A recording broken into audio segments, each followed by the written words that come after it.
Sugeng enjang. Sugeng enjang, Bu. Sehat kabeh to? Panjenenganipun, Bu. Dicepakake piranti pasinaone. Bu Guru ngisi daftar presensi sik nggih.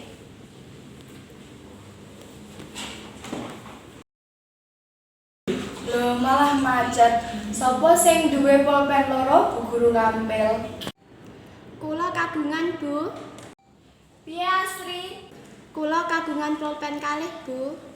Budi duwe? Kula namung kagungan pulpen setunggal, Bu. Loh, Nenek Caca?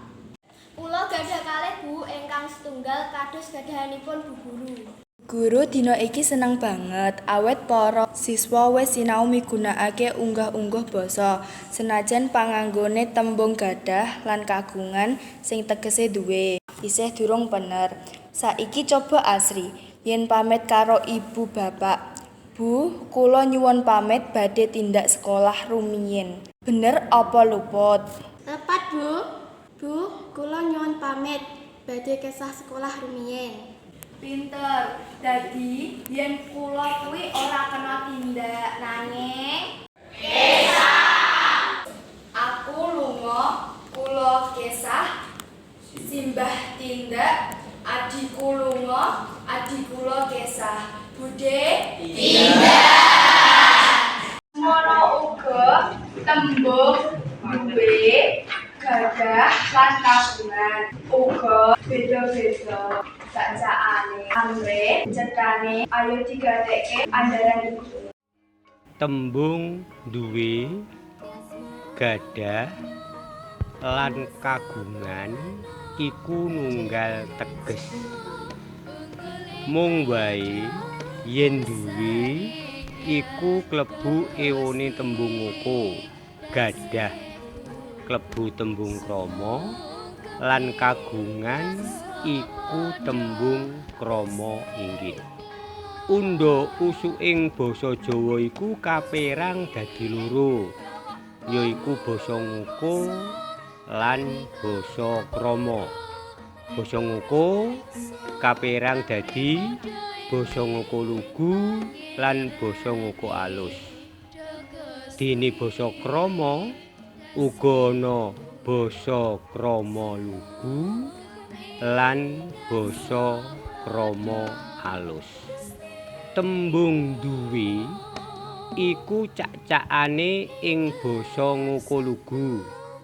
Kanggone upamane nalika lagi guneman karo kanca sakbaraan kang wis raket.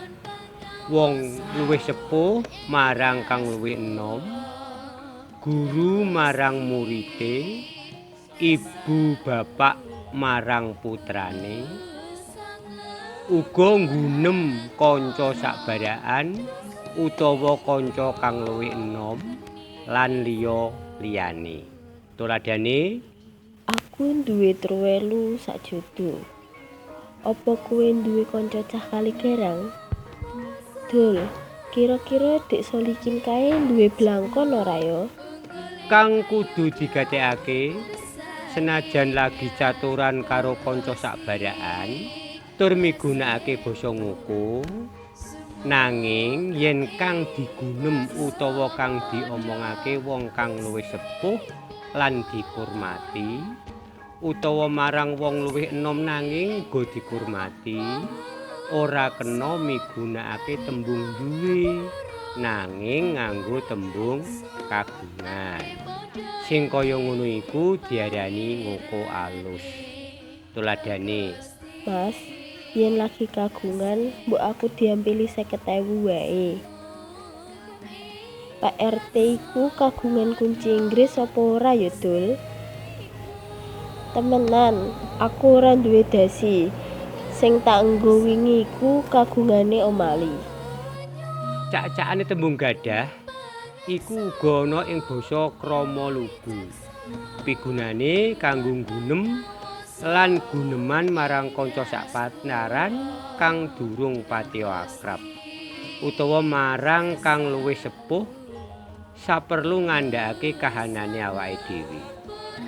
Contone, Wah, nyuwun ngapunten Mas, kula dereng gadah buku bau sastra Jawi.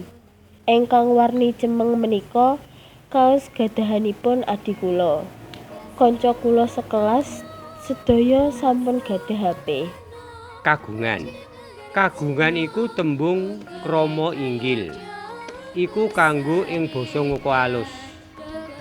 Kaya ing dhuwur mau. Lan uga kanggo ing basa krama alus. Tembung kagungan lan tembung krama inggil liyane iku kanggo ngurmati lan ngunggulake wong liya. Wong Jawa kuwi ora ngunggulake awake dhewe. Tembung kagungan ora kena ditrapake ing awake dhewe. Ora kena ngene. Aku kagungan. Cukup. Aku duwe. Uga ora kena Kula kagungan. penere. Kula gadah. Iki tulodo cacakane tembung kagungan ing basa krama alus. Menapa leres menika kunci mobil kagungan panjenengan, Pak? Menika mboten baldu gadahan kula. Menawi kemawon kagunganipun Pak Heri. Menika rak nomor 9 to? Gadahan kula nomor 6. Pak Suryadi kagungan tambak bandeng 3 hektar. Iki tulodo pangetrape tembung duwi, gadah lan kagungan ing pacelathon.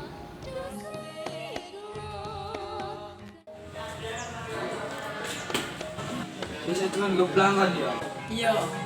Gede pelanggan? Ora. Masih ngomongin kae. Iku kagungane Pak Deku. Saya Pak, kula boten bayar. Nanging boten ngertos namanipun. Menapa jenengan kagungan buku contoh-contoh gambar wayang? Cukup semene nyadong gunging samudra pangaksama dak anti-anti panyaruwe ing kolom komentar.